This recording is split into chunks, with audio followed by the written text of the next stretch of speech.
ఈ రోజు మనం తెలుసుకోబోయేది భారతదేశంలో అత్యంత పవిత్రమైన, అత్యంత రహస్యాలతో నిండిన ఒక ఆలయం గురించి. అదే సోమనాథ్ ఆలయం. గుజరాత్ రాష్ట్రంలో ఉన్న ఈ ఆలయం హిందూ సంప్రదాయంలో మొదటి జ్యోతిర్లింగం అని చెప్పబడుతుంది.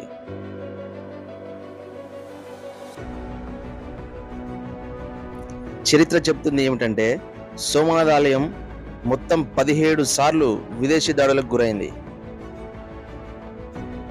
ప్రతిసారి దాని సంపద దోచుకుపోయారు, ఆలయాన్ని ధ్వంసం చేశారు.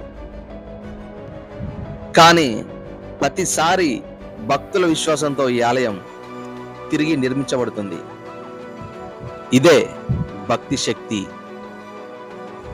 ఇదే హిందూ ధర్మం గొప్పతనం